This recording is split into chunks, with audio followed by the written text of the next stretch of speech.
Campfire Classics is a classic literature podcast. However, your hosts will occasionally use not-so-classy language and immature humor to describe very mature situations. As such, listener discretion is advised. Hey, this is Dre at Tattoo Squid Podcast, and you're listening to my favorite storytelling couple from Campfire Classic Podcast, Ken and Heather. Enjoy. Thank you for that intro, Dre. I am Ken Sandberg. And I'm Heather Michelle Lawler. Welcome to Campfire Classics, where we try to read those books that look really good on your shelf. We're people's favorite couple, and we get people to, introduce us now. I feel cool. Yeah.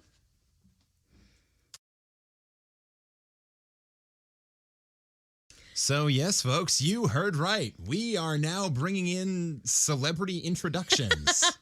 Yeah, Dre sent us that. So Dre, again, Twitter, the Twitterverse of podcasting, has connected us with so many amazing podcasters, and it's a great community. And he just sent us that, like out of the blue, and I'm like, oh, hell yeah, that is amazing. We're going to throw that at the beginning of some of our episodes now. So go check out Tattoo Squid Podcast. And support Dre and all his guests, and he has a lot of interviews on his show and brings people on from other podcasts and whatnot. So go check it out. And but while you're here, stay here and listen to this. But yeah. I mean, listen to this episode first. But once you get there, drop him a line and tell him Campfire Classics sent you. Yeah.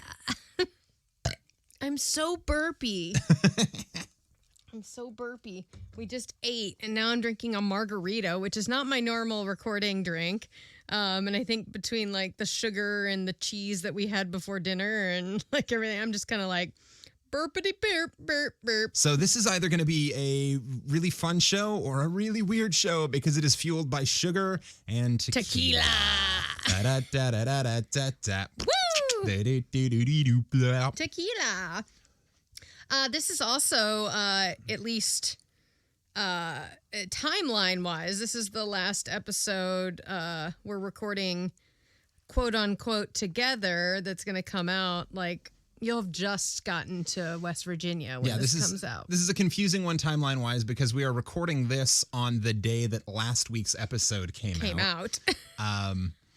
Which means we're a week in advance. Which means, as we are recording this, Heather is a year younger than she is when you are listening to it. Oh, man, that hurts. So if everybody out there in podcast land would please join me in singing happy birthday to Heather. Happy birthday to you. I'm scared. Happy birthday to you. But it was 5 days ago. Happy birthday, dear Heather. Happy birthday to you. Aw, thanks, baby. And thank you, listener, for singing along with me because I am absolutely certain that you didn't leave me hanging like an asshole. I hope someone harmonized in their car while they were listening or something. Actually, I hope someone harmonized while they're listening on their iPod. Like in the subway. In the subway. Who has an iPod anymore? What's an iPod? What? The music thing. Who has one of those anymore? I was singing my AirPods, but if you're listening on an iPod, more power to you, man. Cool. That's awesome. That's fantastic. Actually, if you don't mind, if you could rewind this episode 40 seconds and take a video of you singing happy birthday along with me to Heather and send those to us, that would be so lovely. I would love that. That would be amazing. It'd be a great fun thing for us and a wonderful little happy birthday gift for my wonderful co-host. Yeah, that's me. Yeah. So I do that. And if you are a musical theater nerd, go ahead and harmonize with it. Actually, so if I get enough people to send in a video, audio and video of them singing happy birthday along with me, I will edit together a digital choir. Jesus. And put it out just because I think that would be funny. I think that's a challenge accepted moment, all of you out there. So all of you out there, record yourself singing happy birthday to Heather and give me as many harmony lines as you want and can so that we can turn this into a full 4-part harmony happy birthday choir. Hell yeah. That sounds like a good use of everybody's time. That sounds like I mean, what the hell else are we doing right now? Like, seriously. But yeah, so my birthday was on the 2nd. I assume it was fun. Yeah, it was a really good time. My future me says it's going to be great. Yeah, we did things and saw people. The most exciting game of Stab Apple ever was played. Ken is convinced we're going to play Stab Apple at this backyard barbecue birthday I'm throwing. I'm like, I don't know if I want to hand a knife to a bunch of people who've been drinking, but, you know. We can do a sobriety test before they're allowed to play. And I don't plan on anyone getting that tanked because they all have to leave. So I guess, you know, a knife would be okay. Maybe we can do it with one of our swords. We'll do it with one of the fencing foils because they've got blunted they've been tips. blunted. So they can stab through the apple, but they probably won't hurt anybody else. I love it. All right. Be prepared. Stab Apple videos. But we'll be playing Stab Apple after we've played True American, so everyone's aim will be crappy. Ken is also convinced we're going to learn the very confusing rules to True American from New Girl, which, you know what? I'm not going to lie. I've always wanted to play. Don't you? But I also want to remember my birthday, and it seems like the kind of game where you don't. Yeah, but the party's the day after your birthday. Well, yeah. That is true. My logic is infallible. That is true. I can't argue with that. And inflexible. And inflexible. Yeah, what are you going to do? Well, speaking of birthdays and childhood memories, we have a promo. I don't follow that transition, but I'm going to say, tell me more, tell me more. Tell me more. And hope that segue makes some sense. It makes sense. Okay. So this is for Hindsight Podcast. Okay. And Hindsight Podcast is about birthdays and babies. No, but it's about childhood nostalgia. So like birthday parties, you know. Okay. All right. I respect the effort you have gone through. You know what? Sometimes you got to reach a little farther, but as long as you eventually get there, and then the effort was worth it. So here's Hindsight Podcast. When I was a child, I thought as a child. And as a child, I thought some really horrible movies were really good. But then I grew up. Hindsight is a podcast where my friend Brandon and I go back and look at movies that we thought were dope when we were kids or young adults. Some of them are just as good as we remember them. But other ones, I mean, really, if you as a grown adult are not terrified by Junior from Problem Child, and if you as an adult don't think Claude from Life is the real villain of the movie, I don't know what to tell you. We talk about stuff like that. We also talk about things like how Steve Latimer from The Program is the worst person in the world. How Belly was a great music video, but a horrible movie. And why Kevin from Home Alone was absolutely a horrible kid. Now, Brendan doesn't believe in half the stuff that I'm saying, so we usually end up arguing about it, which makes this show excellent. And we have a great time doing it. It's funny, it's insightful, and we get some really great folks on to talk to us about it. So check it out. If you ever wondered what your favorite movies as a child would look like as an adult, check us out. Chances are we've already seen it, and it ain't pretty. We're available on Linktree/HSMR, or you could just type us into your favorite podcatcher. We'll be there. Thanks so much for listening. We'll talk to you later. Peace. You do what you have to do to play.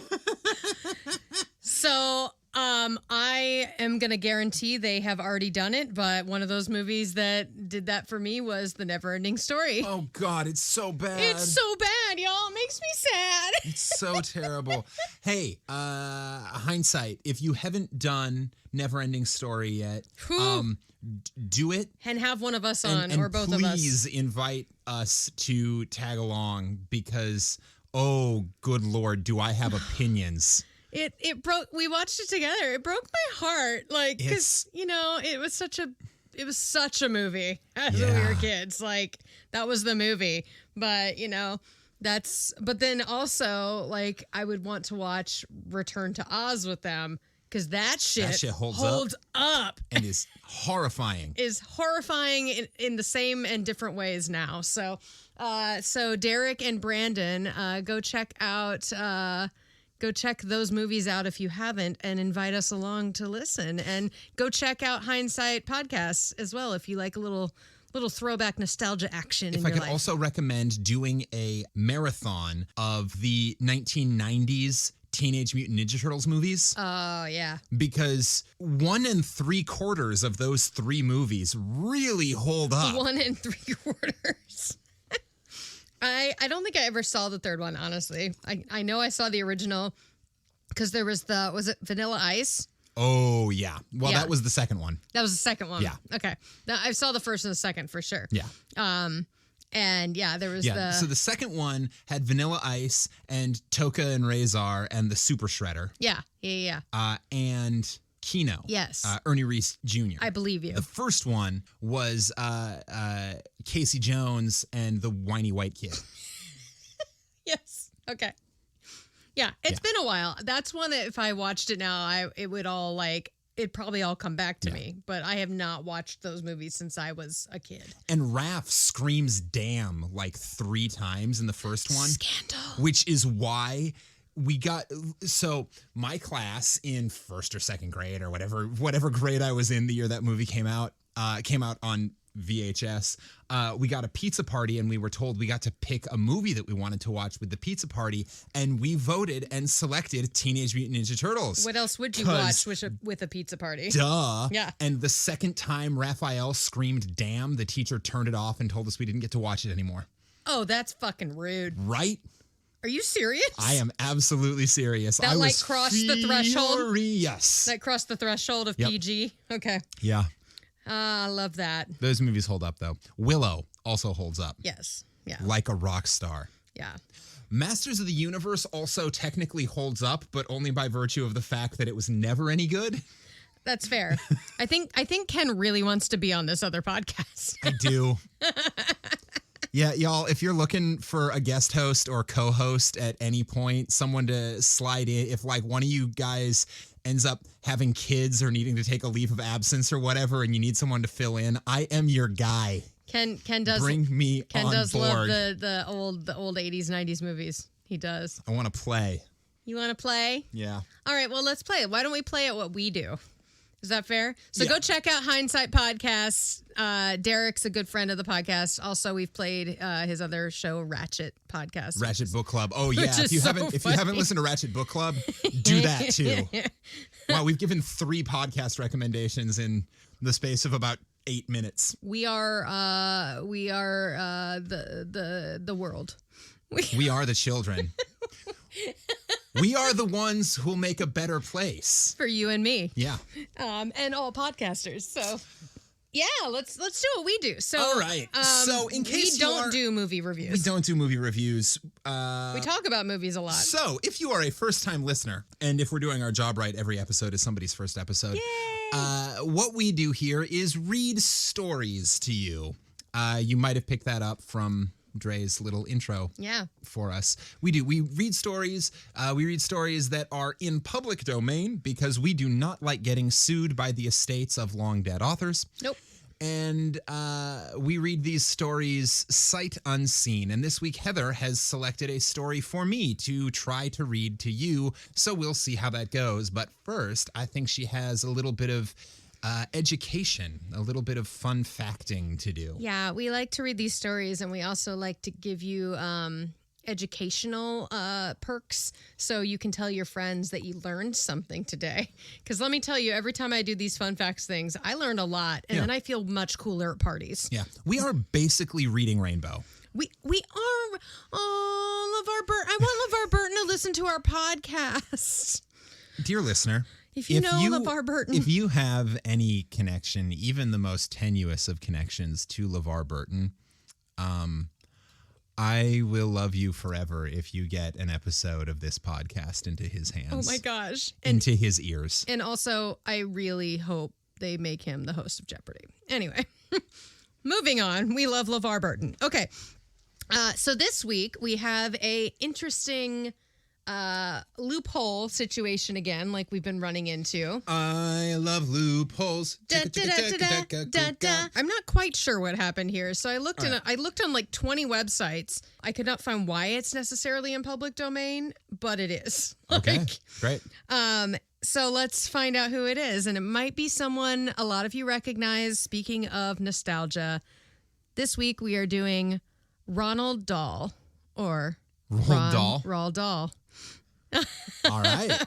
You may have heard of him from such stories as Willy Wonka and the Chocolate Factory, James and the Giant Peach, The Witches, Matilda. You know, the list goes on. But let's learn a little bit about this fella. All right, let's do it. All right, so Roald Dahl, or Ronald Dahl, was born the 13th of September, so his birthday's coming up too. He's Happy also birthday, a Virgo. Roald. 1916. So he was a British novelist, a short story writer, a poet, a screenwriter, and a wartime fighter pilot. Jesus. Yep. Sure, because why not? And some people say they think he was also a spy during World War II. So he was born in Llandaff, Wales. So Welsh.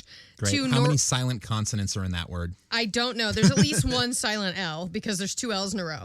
And there's two F's in a row. But he was born in Wales to Norwegian parents. His parents' names were Harold and Sophie. And he was named after Ronald Amundsen. I know I've heard the anyway, it's the Norwegian who had been the first man to reach the South Pole. Oh, cool. I've heard the story of that adventure. And that just happened 4 years before he was born. So that's how he got his name. He had kind of a tough childhood because his sister died from appendicitis when he was only 3. And his father died of pneumonia when he was 4. So ouch. His mother was left single and she was pregnant when Dad passed away. But instead of returning to Norway to live with her family in Oslo, she really wanted to honor her late husband's wishes and have the children be educated at English schools and get an education because he considered them to be the world's best. So she found a way and got them. They stayed in Wales. In 1929, Roald Dahl, still Ronald at this point. Little Ronnie. Little Ronnie. He attended a Repton school in Derbyshire, which is a boarding school for boys. He disliked it very much. There was hazing and there was a ritual cruelty. I mean, it's a bunch of boys at a school. It's basically a frat for junior high kids. I cannot even fucking imagine. Sounds like the worst place ever. Yep. So if you've read any of his children's books, there's the common theme in them where all the adults are horrible people and there's one saving grace adult usually, but the kids triumph in the end. Yeah. So a lot of people that have done autobiographies about him and stuff are we all know where that came from. Look at where he went to school. Yeah. So at his school, he was never seen as a particularly talented writer, of course. Naturally. Of course. One of his English teachers wrote in a school report, quote, "I have never met anybody who so persistently writes words meaning the exact opposite of what is intended." And I'm I don't think you got his sarcasm. Yeah, I'm just going to go ahead and say that just means he was writing satire. Yep, which he was. You look at what he wrote later, This is a fun fact. So during his years at Repton, the Cadbury Chocolate Company occasionally sent boxes of new chocolates to the school to be tested by the pupils. So they'd just send the newest version of the chocolate bar from Cadbury and stuff like that. That's not legal today. You can't just do human testing of sweets. I'm guessing they'd been tested. They were just testing if children liked them. I'm hoping. I don't know. I didn't read anything about anyone dying. Do you like chocolate? So, little Ronnie. This one came out of a bunny's butt. The Cadbury Easter eggs came out of the Cadbury I guess technically it came out of their vagina. Came out of their vagina. That's probably worse. It's not better. Not better. One's just poop and one's an egg, I guess. So Maybe they were originally Cadbury Poops, and they changed it to eggs. I don't understand. Bunnies don't lay eggs. What? Bunnies don't lay eggs. No, they don't. Where do they fucking come from? Are you just now putting this together? Anyway, moving on. I'm not ready. I'm not ready for this existential debate with myself. So little Ronnie dreamt of inventing, because of this, he dreamt of inventing a new chocolate bar that would win praise from Mr. Cadbury. Guess what story that inspired? Holy shit. So this inspired his third children's book. He didn't write this until 1964. So like quite literally like 30 years later, he wrote this, but he used a childhood memory of these chocolate bars. As someone who's been to the Cadbury chocolate factory, it is Willy Wonka's place. It is amazing. Minus the murder of children. We hope. Minus all the psychotic death. Psychotic death. So Dahl was never really he never excelled as a student. Like he didn't love school there, and he'd had a rough childhood and everything. But his mom offered to pay his tuition to go to Oxford or Cambridge. And he said, quote, "No, thank you. I want to go straight from school to work for a company that will send me to wonderful faraway places like Africa or China." So he was like, "Nah, I don't want to go to college. I'm out." So he did that. Dahl graduated from Repton in 1932, and he went on an expedition to Newfoundland. And he hiked across Newfoundland, and then he took a job with Shell Oil Company in Tanzania, Africa. And he was there till almost 1940. He still wanted more adventures, so in 1939, he joined the Royal Air Force and trained in Kenya to become a World War II fighter pilot. Oof, timing, dude. Well, Timing. I think he knew. I mean, the world was they knew what was coming. So he served in the Mediterranean during World War II, and he crash landed in Alexandria, Egypt. The plane crash left him with serious injuries to his skull, spine, and hip. Following a recovery that included a hip replacement and 2 spinal surgeries, Dahl was transferred to Washington, D.C. to become an assistant air attaché, so like a consultant, basically, for fighter pilots. So while he was there, the novelist C.S. Forrester encouraged him to write about his Royal Air Force adventures, which is when he started writing. So he'd already had 3 careers, and then he's like, yeah, writing's fun. And these were published in the Saturday Evening Post, and they were popular. So he continued to write. His first book was called The Gremlins, not Gremlins that you're thinking of, but it was written, and Walt Disney loved it and was going to make a movie out of it, and it just never happened. He also wrote a bunch of short stories, and a series of military tales, and critics were kind of like, it's fine. He finally achieved bestseller status with a novel called Someone Like You, which was a collection of macabre stories for adults, which was followed by a book called Kiss Kiss in 1959, which focused on stormy romantic relationships. Wow. And then... So naturally... James and the Giant Peach. Yeah. So wait for it. So then he was a screenplay writer for in this 1960s. People were like, you write films. You should go write films. So he's like, okay. So he wrote a James Bond film. Which one? You Only Live Twice. No shit. And he wrote the screenplay to Chitty Chitty Bang Bang, like the little car. Chitty Chitty Bang Bang. Chitty Chitty Bang Bang, we love you. And our Chitty Chitty Bang Bang, Chitty Chitty Bang Bang loves us too. High Chitty, low Chitty, everywhere we go. On Chitty Chitty we depend. Bang Bang, Chitty Chitty Bang Bang, our fine four-fendered friend. Bang Bang, Chitty Chitty Bang Bang, our fine four-fendered friend. I'd watch that one for Hindsight too. Oh my gosh. I have not seen that movie since I was a kid either. That's amazing. All right. That was a good song. Thanks, Ken. Mm-hmm. Usually I'm the one breaking into song. You're all about it this week. I saw that movie once or twice. Just a few times? Yeah. So this happened, and he was like, I don't really love Hollywood, but he really liked working on Chitty Chitty Bang Bang, and he goes, I'm going to write some children's books.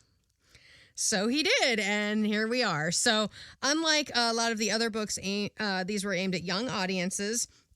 with dark comic nature, frequently including gruesome violence and death. His villains were often malevolent adults, and then there was always a noble child protagonist. So Dahl also began adapting his own novel, Charlie and the Chocolate Factory, for film, but he failed to meet the deadline for the screenplay. Oops. So David Seltzer finished it and wrote it, which is the one we know with Gene Wilder in 1971, which is the only one, by the way. Though Dahl disowned the film.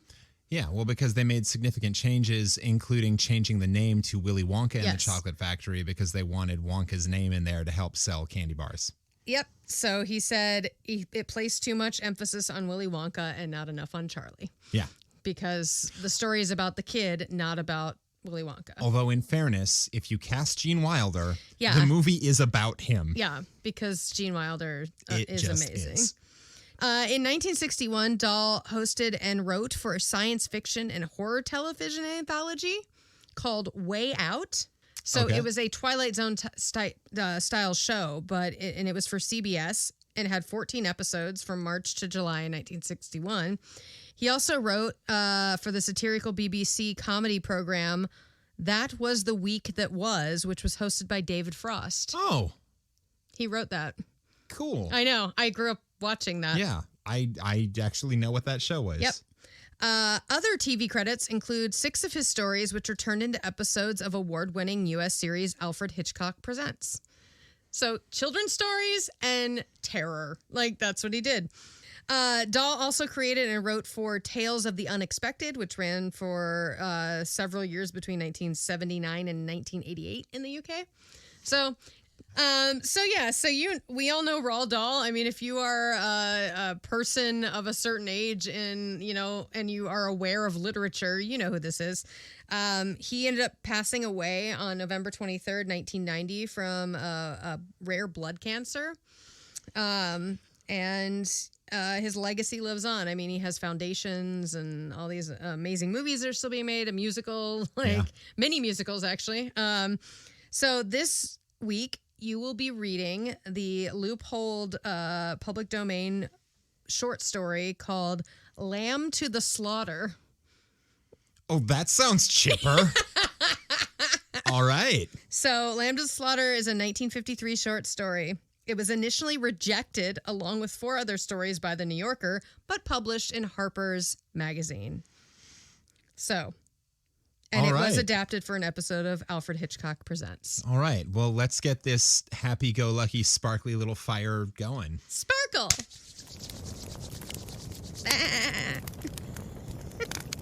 Lamb to the slaughter. Fucked up!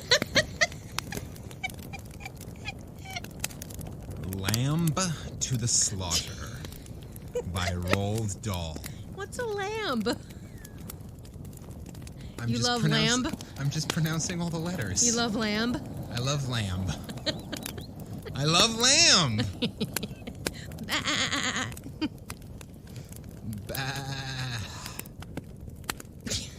Get out. Oh my God. Ken is not allowed to drink tequila on this show anymore. All right. We'll see if I keep that. Lamb to the Slaughter by Roald Dahl. The room was warm and clean, the curtains down, the 2 table lamps alight, hers and the one by the empty chair opposite. On the sideboard behind her, 2 tall glasses, soda water, whiskey. Hell yeah. Fresh ice cubes in the thermos bucket. So she loves lamp and whiskey. She loves lamp and whiskey. And someone else does, too, by the sounds of it. Yeah, it sounds like someone's missing. Mary Maloney. Oh, good. She has a name. Mary Maloney. Mary Maloney. Mary Maloney. Oh, darling. Mary Maloney was waiting for her husband to come home from work. Now and again, she would glance up at the clock, but without anxiety, merely to please herself with the thought that each minute gone by made it nearer the time when he would come. She's just waiting. Just patiently waiting for him to come. And pleasing herself all the while. And pleasing herself while she waits. Well, you know what? That's a long distance relationship right there. Been there, done that. There was a slow, smiling air about her, and about everything she did.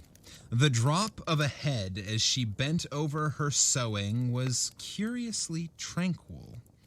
Her skin, for this was her 6th month with child, had acquired a wonderful translucent quality. The mouth was soft, and the eyes, with their new placid look, seemed larger, darker than before. When the clock said 10 minutes to 5, she began to listen. And a few moments later, punctually, as always, she heard the tires on the gravel outside and the car door slamming, the footsteps passing the window, the key turning in the lock. She laid aside her sewing, stood up, and went forward to kiss him as he came in. Oh, this is such a, 1950s, Leave It to Beaver so far. It is. So far. What's she doing with a glass of whiskey if she's pregnant? I'm guessing she's already poured it for him. There are 2 glasses. But one's with soda water, right? Yes. One is soda water. So soda water's hers. Or it's the 1950s, and this is when doctors still were like, you can have just a little bit. Just a little bit. Just a little bit. "Hello, darling," she said. "Hello, darling," he answered. We are in Leave It to Beavertown. She took his coat and hung it in the closet. Then she walked over and made the drinks, a strongish one for him, a weak one for herself. See, just a little bit. And soon she was back again in her chair with the sewing, and he in the other opposite, holding the tall glass with both hands, rocking it so the ice cubes tinkled against the side. I love when the ice cubes tinkle. No, thank you. I prefer it when ice cubes don't tinkle. I'm going to drink that. But it's ice cube tinkle, so it's like it's the tinkle of why you use ice cubes. You want them to tinkle out a little bit, I'm never using ice cubes again. Have fun drinking that margarita behind you. After this one, I'm never using ice and cubes it's even again. a mango margarita, so it looks like ice cube tinkle.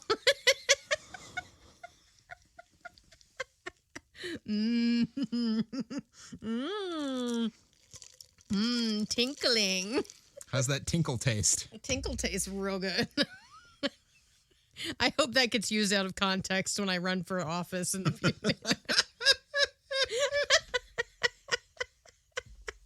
Did you hear what Heather Lawler said on her podcast? She admitted to liking the taste of tinkle. Senator Lawler, we have a disturbing audio clip to play for you. Tinkle tastes tinkle good. Tastes good. You know what? This podcast is going to haunt me if I ever run for office. The shit they're going to get from this podcast for out of context clips and in context, honestly, sometimes. Oh, no. Oh.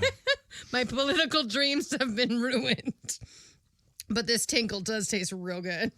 From now on, every time I order a margarita, the conversation will go, did you want that frozen or on the rocks? No, straight up. Excuse me, margarita straight up. I don't want any ice cube tinkle. The bartender just goes, I think you've had enough.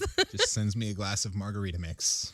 Yum sugar water. For her, this was always a blissful time of day. She knew he didn't want to speak much until the first drink was finished, and she, on her side, was content to sit quietly enjoying his company after the long hours alone in the house. I understand that feeling, but usually it's coffee, not alcohol. If I ever get to the point where I can't talk to another human being until I'm at least one whiskey down... That's when you go, might have issues. She loved to luxuriate in the presence of this man. and to feel almost as a sunbather feels the sun, that warm male glow that came out of him to her when they were alone together. I love when the male glow comes out at me when I'm alone with them. You're welcome. She loved him for the way he sat loosely in a chair. What a for whore.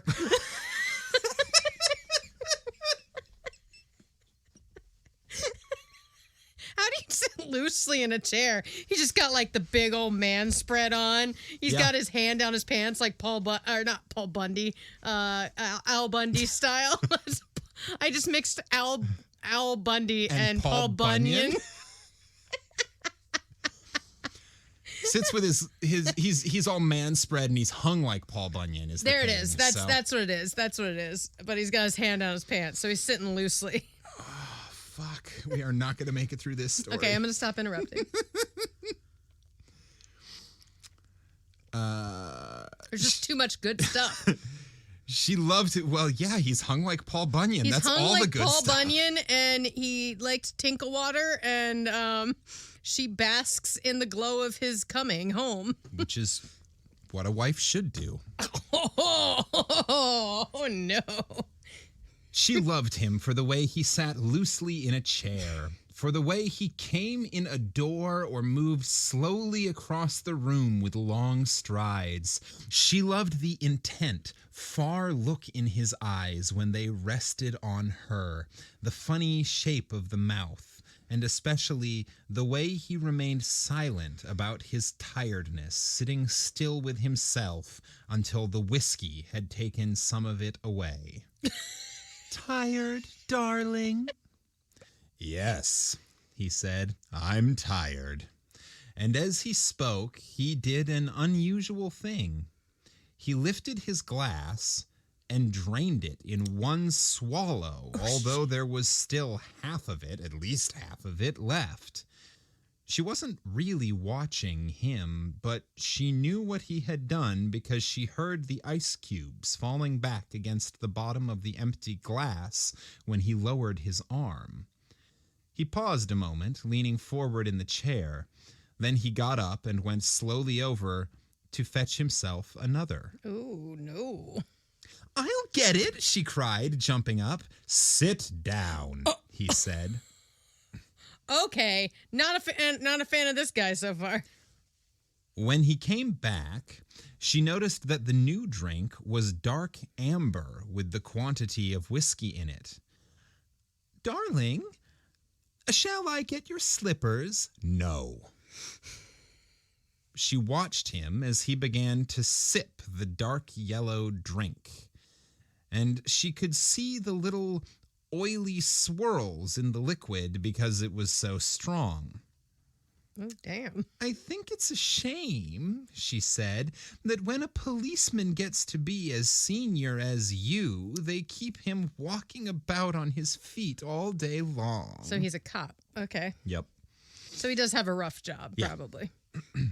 He didn't answer, so she bent her head again and went on with her sewing. But each time he lifted the drink to his lips, she heard the ice cubes clinking against the side of the glass. Darling, she said, would you like me to get you some cheese? I haven't made any supper because it's Thursday. No, he said. We don't eat on Thursday? Why don't they eat on Thursday? That's weird. Because Thursday is cheese day? Is the Lord's Day. No. Because Thursday is sex night, and you don't want to feel too bloated. Oh, yeah, but she's pregnant. He's not. Would you like me to get you some cheese? I haven't made any supper because it's Thursday. No, he said. If you're too tired to eat out, she went on, it's still not too late. There's plenty of meat and stuff in the freezer, and you can have it right here and not even move out of the chair. Her eyes waited on him for an answer, a smile, a little nod, but he made no sign. Okay, so Thursday they go out to eat. Yes. It's like date night. Yeah. Man, if you're too tired to eat out on date night, she's not going to have a good time. Oh. And the way he's acting, he owes her a good time. Because he's Right. acting like a little bitch right now. Anyway, she went on, I'll get you some cheese and crackers first. I don't want it, he said. She moved I hope he's actually being moody because I'm giving him a really moody attitude. Yeah, I mean, he sounds like he's being moody. Yeah. I mean, he's literally answering in like 1, 2, 3 word responses, and she's going on trying to make him feel better. She moved uneasily in her chair, the large eyes still watching his face. But you must eat. I'll fix it anyway, and then you can have it or not as you like. She stood up and placed her sewing on the table by the lamp. Sit down, he said, just for a minute. Sit down. Oh, uh-oh. It wasn't till then that she began to get frightened. Oh, no. Go on, he said. Sit down. Ew. She lowered herself back slowly into the chair, watching him all the time with those large, bewildered eyes. All of the large eyes references are making me really uncomfortable with a title like Lamb to the Slaughter. Yeah, like deer in the headlights situation. Yeah. He had finished the second drink and was staring down into the glass, frowning. Listen, he said. I've got something to tell you. What is it, darling? What's the matter? He had now become absolutely motionless, and he kept his head down so that the light from the lamp beside him fell across the upper part of his face, leaving the chin and mouth in shadow. She noticed there was a little muscle moving near the corner of his left eye. Twitch, twitch, twitch, twitch. This is going to be a bit of a shock to you, I'm afraid, he said. But I've thought about it a good deal, and I've decided the only thing to do is tell you right away. I hope you won't blame me too much. And he told her. It didn't take long, 4 or 5 minutes at most, and she sat very still through it all, watching him with a kind of dazed horror as he went further and further away from her with each word. Does he want a divorce? He's having an affair? He is Hannibal Lecter? He's in love with their pet sheep. Let's find out. Roald Dahl was Welsh.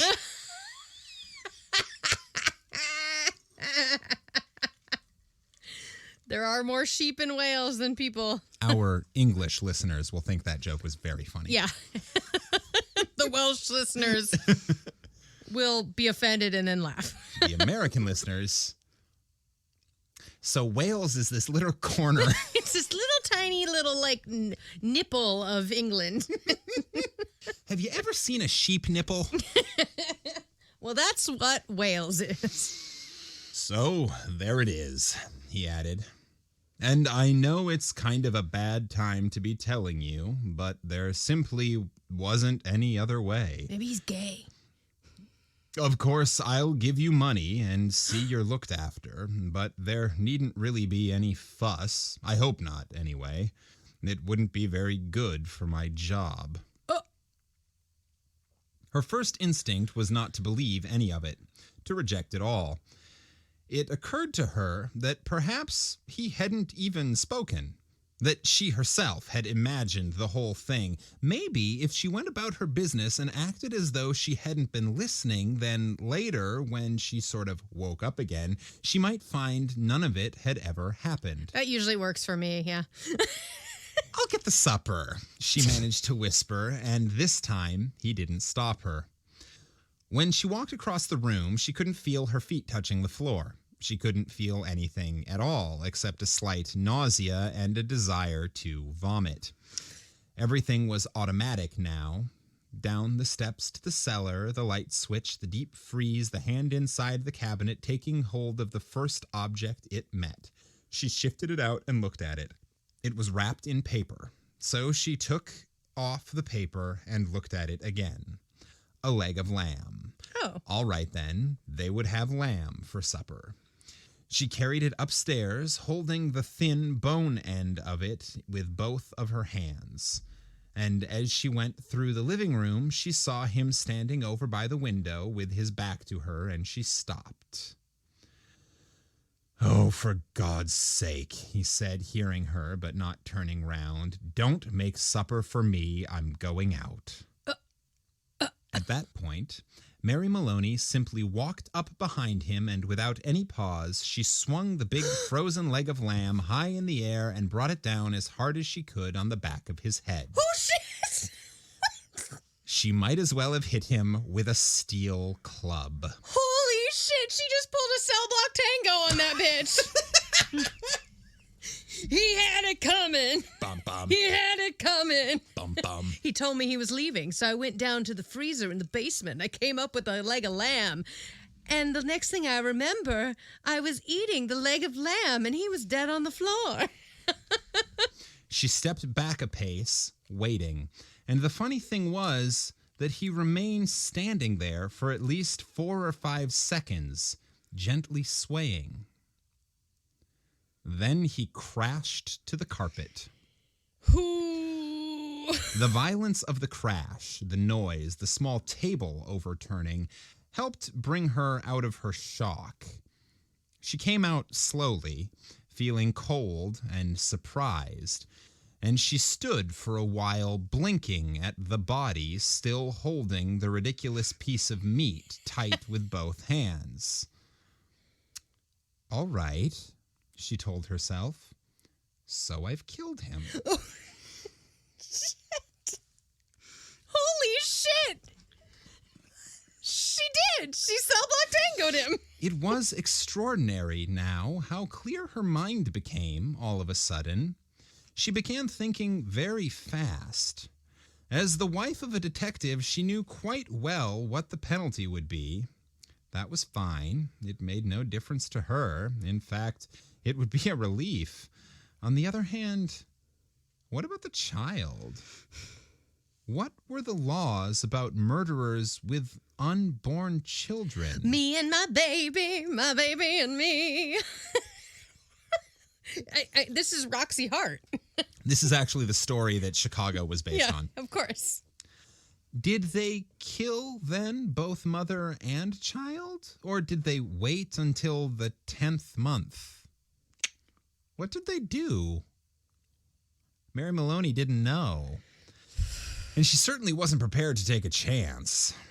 She carried the meat into the kitchen, placed it in a pan, turned the oven on high, and shoved it inside. She's gonna cook it. All right. Well, I mean, there's no point in letting it go to waste. That's true. She's probably hungry after all that murdering. So.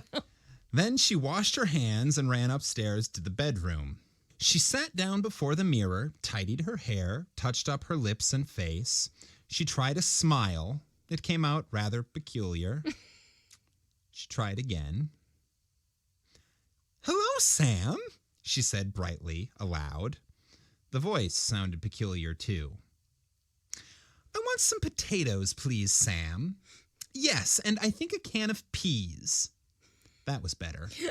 Both the smile and the voice were coming out better now. She rehearsed it several times more.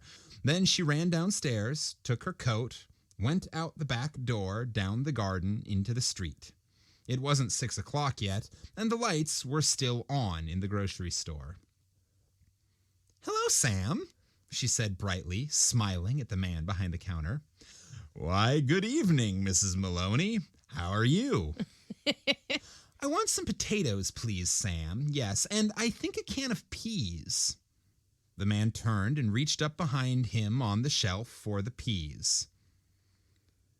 "Patrick's decided he's tired and doesn't want to eat out tonight," she told him. "Well, we usually go out Thursdays, you know, and now he's caught me without any vegetables in the house." "Oh, then how about meat, Mrs. Maloney?" "No, I've got meat, thanks. A nice leg of lamb from the freezer." "Oh. I don't much like cooking it frozen, Sam, but I'm taking a chance on it this time. You think it'll be all right? Personally, the grocer said, I don't believe it makes any difference. You want these Idaho potatoes? Oh, yes, that'll be fine. Yeah, Two get them of those. Idaho ones. Anything else? The grocer cocked his head on one side, looking at her pleasantly. How about afterwards? What are you going to give him for afterwards? Oh, baby, don't you want to know? Well, what would you suggest, Sam? The man glanced around his shop. How about a nice big slice of cheesecake? I know he likes that. Oh, damn. Perfect, she said. He loves it. Oh, no. And then a blowjob. Well, he is stiff. Whoa. Dear listener, those last two lines were Ken Sandberg edits. They were not in the original text. Just shocking. And when it was all wrapped and she had paid, she put on her brightest smile and said, "Thank you, Sam. Good night." "Good night, Mrs. Maloney, and thank you."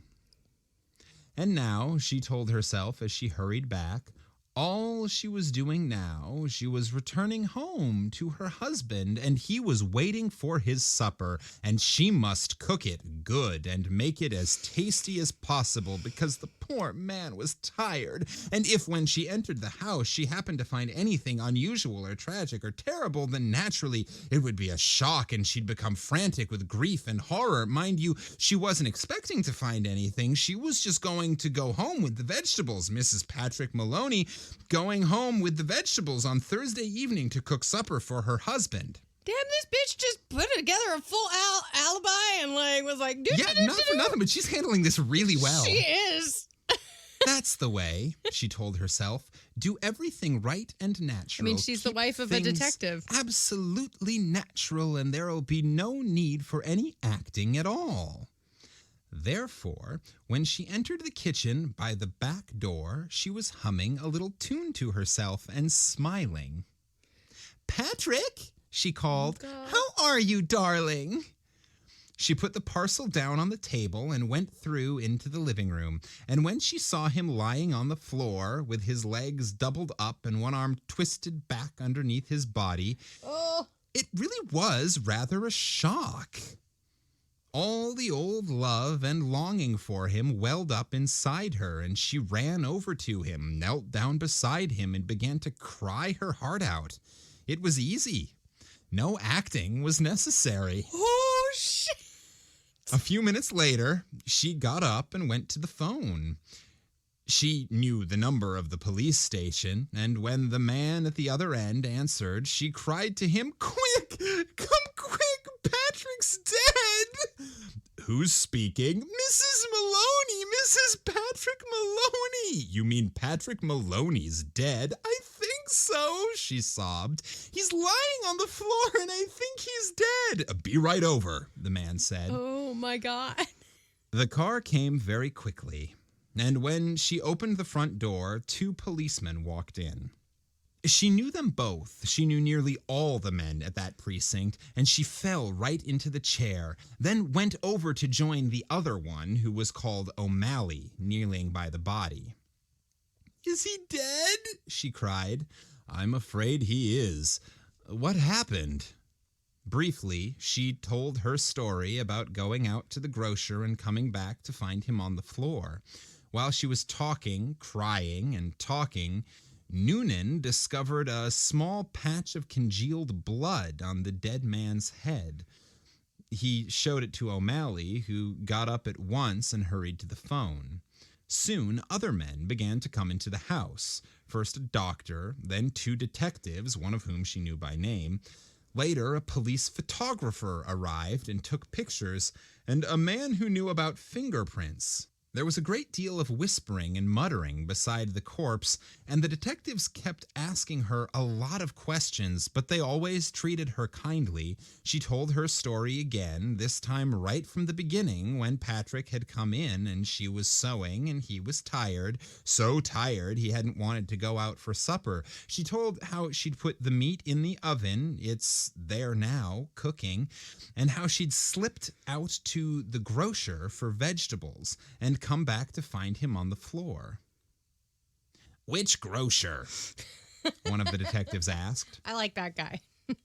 She told him, and he turned and whispered something to the other detective, who immediately went outside into the street. In 15 minutes, he came back with a page of notes, and there was more whispering. And through her sobbing, she heard a few of the whispered phrases: "Acted quite normal, very cheerful, wanted to give him a good supper, peas, cheesecake, impossible that she..." Peas, cheesecake. After a while, the photographer and the doctor departed, and 2 other men came in and took the corpse away on a stretcher. Then the fingerprint man went away. The 2 detectives remained, and so did the 2 policemen. They were exceptionally nice to her, and Jack Noonan asked if she wouldn't rather go somewhere else, to her sister's house, perhaps, or to his own wife, who would take care of her and put her up for the night.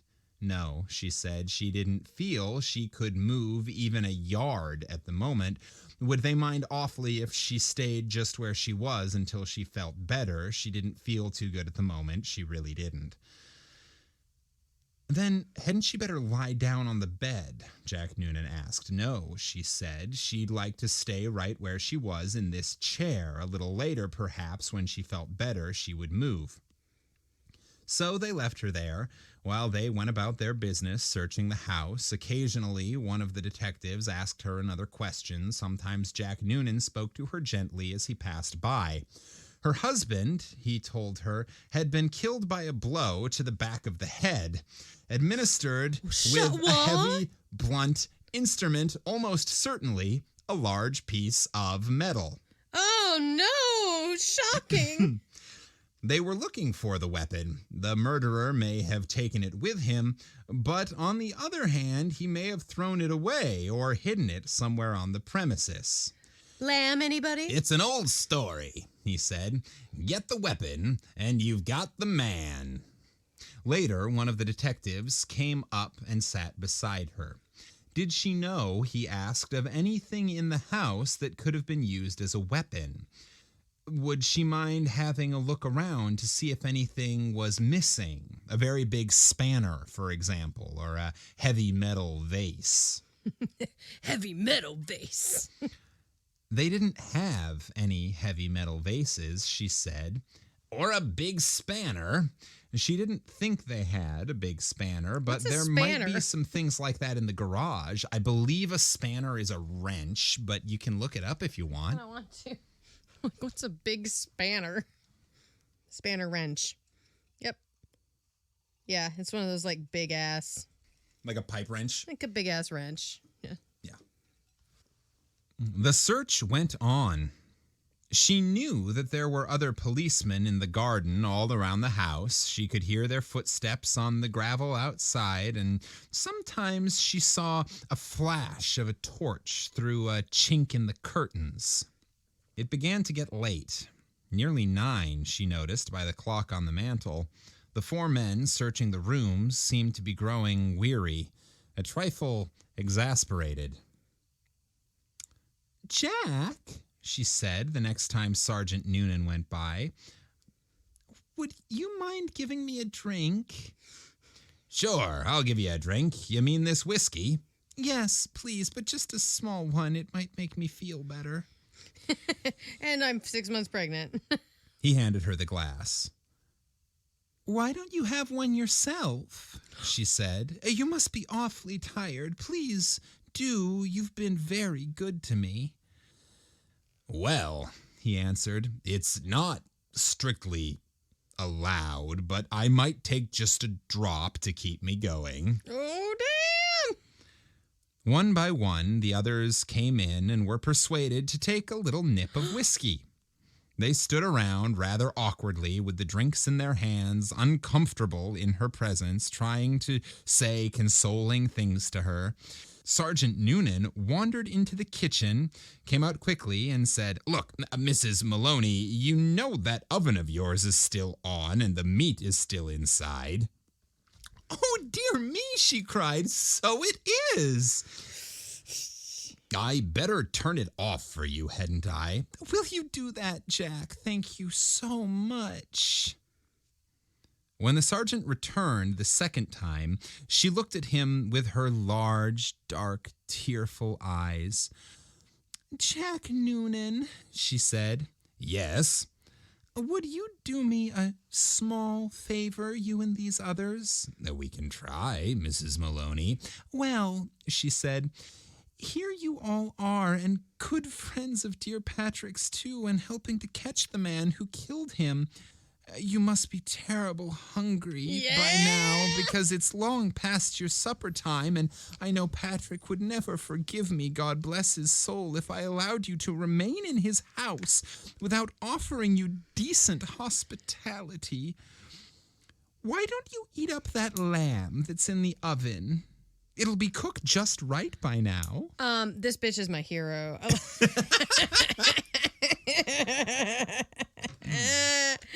Damn, girl. Dear listener, if you ever hear that Heather is planning to cook me lamb for dinner, call the police. I don't even like lamb. I think it's gross. So yeah, if I'm cooking lamb, that's weird. It'll be cooked just right by now. "Wouldn't dream of it," Sergeant Noonan said. "Please," she begged, "please eat it. Personally, I couldn't touch a thing, certainly not what's been in the house when he was here. But it's all right for you. It'd be a favor to me if you'd eat it up. Then you could go on with your work again afterwards." There was a good deal of hesitating among the four policemen, but they were clearly hungry, and in the end they were persuaded to go into the kitchen and help themselves. The woman stayed where she was, listening to them speaking among themselves, their voices thick and sloppy because their mouths were full of meat. Yes. "Have some more, Charlie." "No, I better not finish it." "She wants us to finish it. She said so. Be doing her a favor." Okay, then, give me some more." "That's a hell of a big club the guy must have used to hit poor Patrick," one of them was saying. "The doc says his skull was smashed to all the pieces, just like from a sledgehammer." Jesus Christ. "That's why it ought to be easy to find." "Exactly what I say." Whoever done it, they're not going to be carrying a thing like that around with them longer than they need." One of them belched. "Personally, I think it's right here on the premises. Probably right under our very noses. What do you think, Jack?" And in the other room, Mary Maloney began to giggle. That's the end. Fucking end? Oh, Mary Maloney. Mary motherfucking Maloney. All right, that was not nearly as dark and depressing as I expected Not a story at called all. Lamb to the Slaughter to That was delightful, and like, that's hilarious. That is such a, like, it's very like he had it coming. Like, I went into shock and I didn't even know what happened until after I came to. And then I went to the grocer and had peas and cheesecake. be. You know what it weirdly reminded me of? What? Weirdly, it reminded me of a slightly more psychotic version of the one and only story that we have ever started reading for this Yes. podcast and not finished. I had the same called thought. A Jury of Her Peers, which was more famously turned into a play called Trifles. By Susan Glaspell. Yep. It is the only story that we have ever started reading and gotten about 30 minutes into and found ourselves going like, this just doesn't really work for us, because I mean, I think it was a combination it's so of dark, and they're so mean to the women. Like the guys are so dismissive to the women. It was early on. In fact, I think it was one of the stories it's one of the first 5. tried to record as our first 5 and just ended up deciding, nah, this isn't working. Yeah. But it is a very specifically feminist and very important social piece. Yes. And I think we just decided, this is kind of hard to make fun of. This is hard to, because the men were being so dismissive of these women. The women end up solving the crime, and it turns, there's a twist in it. I don't want to give it away. Go read it. But it's a similar case of women doing like traditionally stereotypically womanly things of the time, and it allows them to get away with something. To be overlooked. They're overlooked. There is a crime that is perpetrated successfully due to womanly wiles. Yeah. That the men just completely ignore. Yeah. I kept I literally had that thought too. I had that thought, and then Chicago kept popping in. Not the Roxy Hart story, but like the other women. You know what? I like her. Also, I'm going to try not to take that personally. Also, it did honestly, like, as someone who, especially when I was younger, read a lot of Roald Dahl, because I read all those books. And it still had those right syntax, the right like rhythm. It was very, but like the sentence structure felt familiar. But instead of talking about instead of a child narrator, it was a different narrator. It was a woman who was murdering her husband. Yeah. Yeah. So delightful. I love that the New Yorker rejected it along with a few other magazines, probably because they're like, we don't want to give anyone any ideas. The other thing I will say is that if this is the version of the story that he sent to the New Yorker, it was all kinds of full of typos and weird syntax issues. No, so I'm they guessing may have just said fuck off. I'm guessing that was just the PDF I pulled, because a lot of times if they've transferred it from a different document. Yeah, if they pull, if they did a scan of a printed version, and because I had 3, and I just happened to send you that one. But no, there were at least it wasn't in a Welsh dialect. So no, it wasn't. Although they did say hello, HULLO. Oh, they said hello. Yeah, amazing. They didn't say hello. They said hello. Well, that's just the 50s. It's like, hello, have some bourbon and drink and drink while you're pregnant and smoke cigarettes because your doctor says so. Hello. It's good for your lung strength. Yes. Breathing smoke is just like breathing heavier air. It's like weightlifting for your cardiovascular system. And your baby will thank you. This lamb's delicious. Don't you want your baby to be immune to suffocating and fire? Get it used to breathing smoke in utero. 4 out of 5 doctors recommend. What in God's name is this dialect that I'm doing? It's very strange. I don't know, but you sound like a scientist of some sort. I don't know. So, listener, what do you think? Would she have gotten away with that? Did Roald Dahl, author of such children's favorites as Charlie and the Chocolate Factory and James and the Giant Peach, come up with the perfect murder? And if he didn't, I think he did. What is the perfect murder? If you were going to murder someone, oh God, no! How would you get away with it? Inquiring minds want to know. Oh my God! This has turned into a true crime podcast. It's like, there it is. Yeah, all you true crime podcasts that listen to us are true crime fanatics. Have you ever heard a real story that is like this? That someone killed someone with a slab of meat and then ate the meat? Where the murder weapon was consumed. What's our secret word this week? Or phrase? So if you're a new listener, one of the things we do is at the end of every episode when you make it this far, and thank you, by the way, for listening this far, because not everyone makes it this far, but when you get this far, fools, this is the best part. This is the best part. Obviously, we just get funnier as it goes on. Clearly. Margarita. Something like that. Regardless, at the end of every episode, we like to give a little secret pass code that has something to do with the episode that we ask our listeners to write in and share with us to prove that they actually listened. And this week, that passphrase is Ice Cube Tinkle. So, if you have made it this far, and I know you have because you're hearing me say this, when you email us at 5050artsproduction@gmail.com or send us a message to the Campfire Classics Twitter, Facebook, or Instagram account, please use as your subject line or somewhere in the body, Ice Cube Tinkle.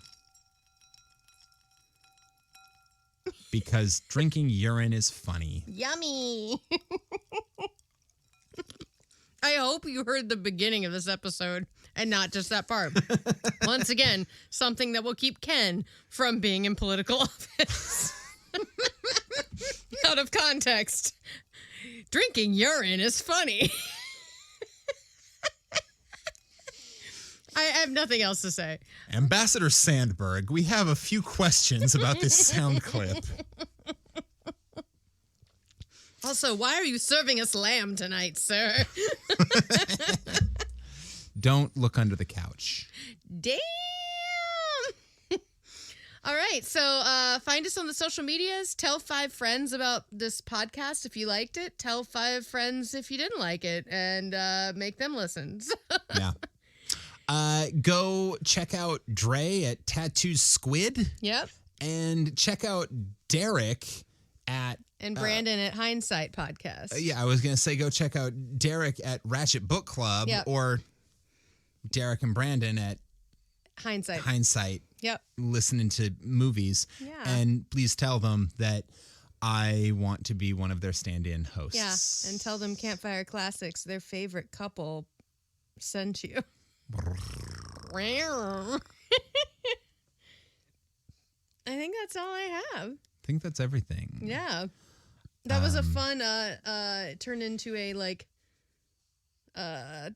childhood nostalgia episode, accidentally, minus the murder. I guess that didn't play that well. Never mind. Ignore that. That's all I have to say. I'm done. Do you want me to keep talking? This uncomfortable chatter is something that you get from Heather if you just look at her after a couple of margaritas. It's actually a lot of fun. Like, you have to wrap the episode. I don't ever do the tagline at the end. So thank you so much for tuning in. LeVar Burton, if you're listening, and I'm sure you are, please shoot us an email at 5050artsproduction@gmail.com or just friend me on Facebook. And then take a look, because it's in a book, A Reading Rainbow. And until next week, this has been Campfire Classics, where we try to read those books that look really good on your shelf. Ba ba, black sheep, have you any wool? I don't care, I'm gonna hit you on the